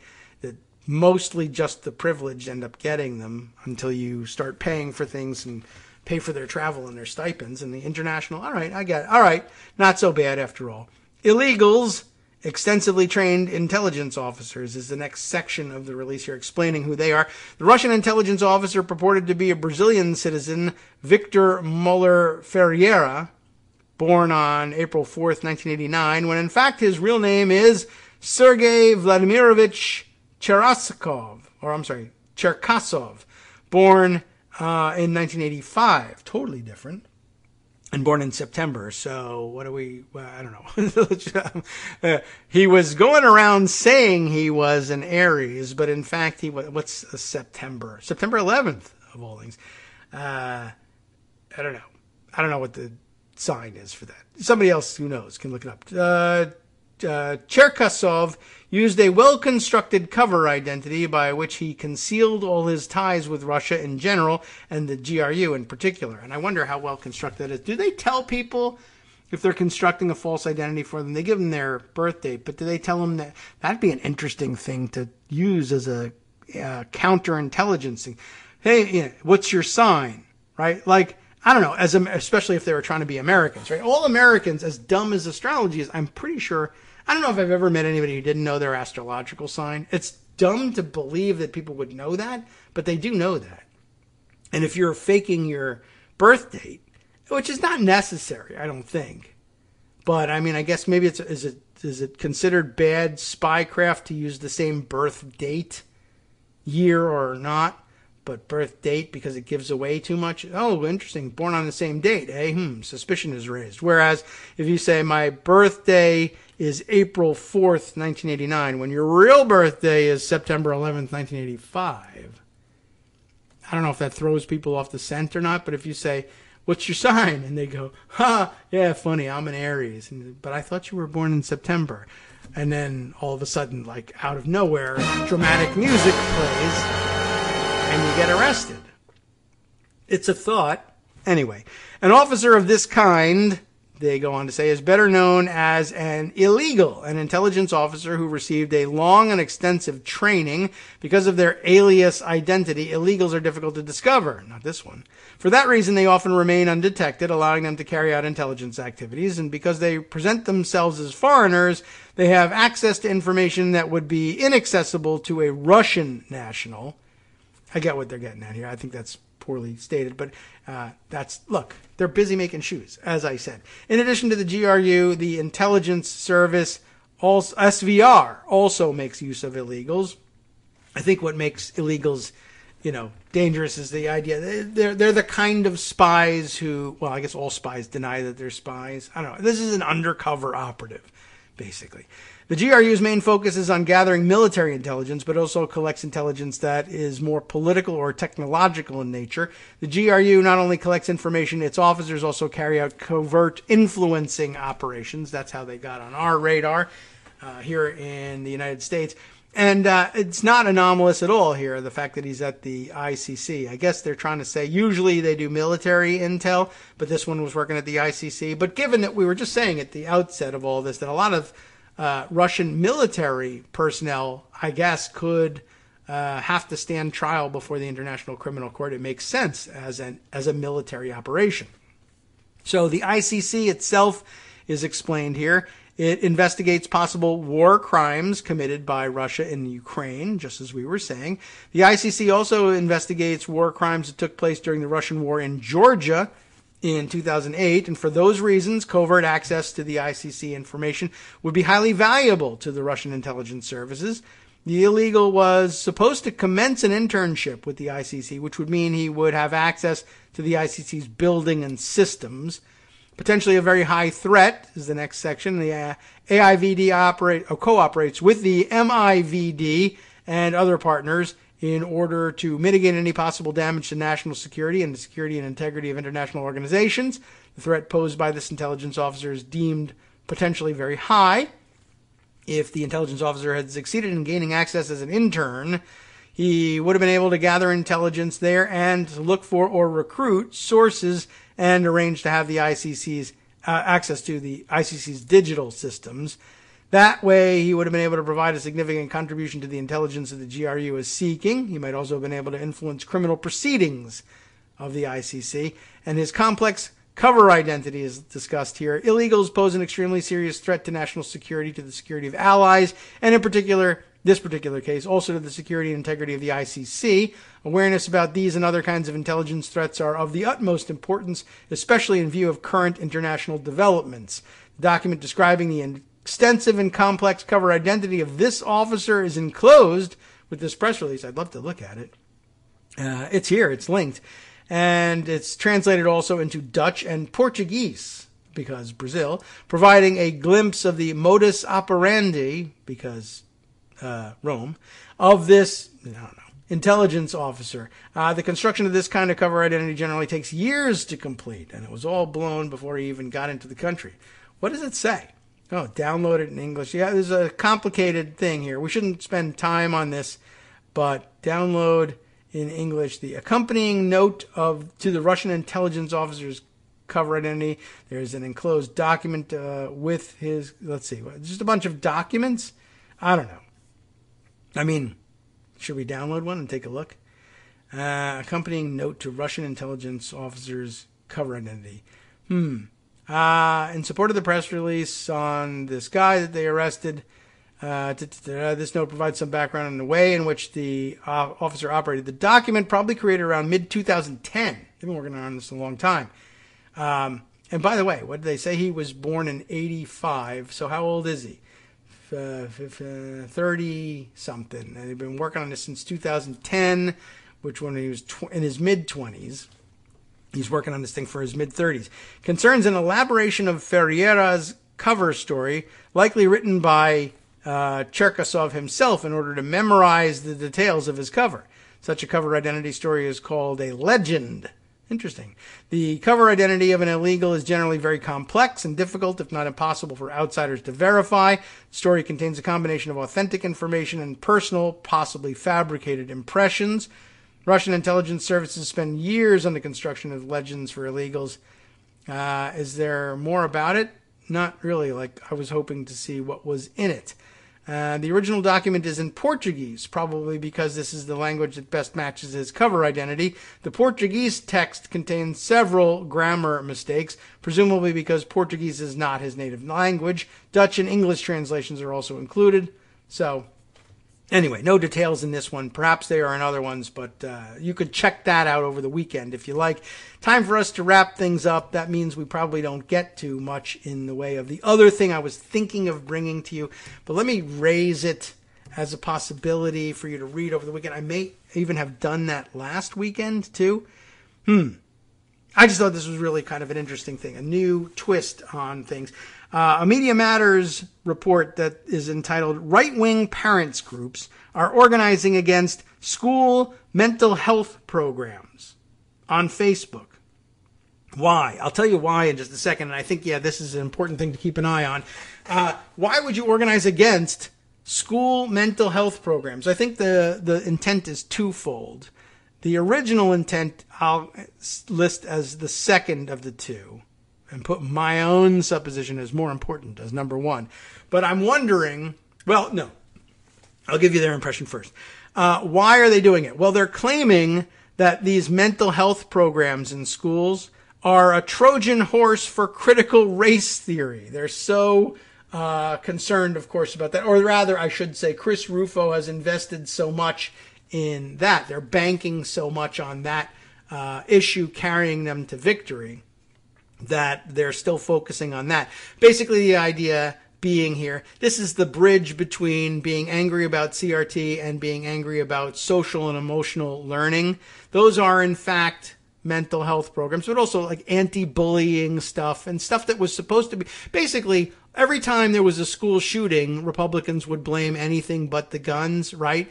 And they would say, well, he was bullied in school and that was led to it. All right, well, then we'll have anti-bullying programs. And now they're saying, no, well, that's making kids soft also. Instead of some of them, it turns them into hardened killers. The rest of them, it turns them into hardened or softened, the gender bending, who knows what kind of people.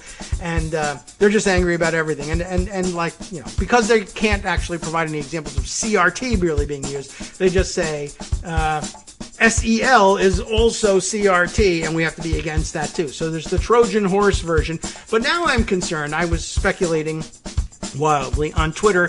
The timing is just bad. Maybe just bad or maybe intentional. But haven't we just found out that the big framework on guns, addressing gun violence as well, will have a big mental health component. And some of that should be in schools, and we should boost the size, scope, power, and funding of mental health programs in school. So now they're saying they're going to fight even that aspect that they insisted be included in the thing. And I'm wondering whether if in the end, Mitch McConnell and all the rest of the Republicans who say they're going to vote in favor of this framework will eventually get the specifics on things and say, well, no, we're against school mental health programs now because they're CRT. We just learned that from the right-wing parent groups driven by Chris Rufo.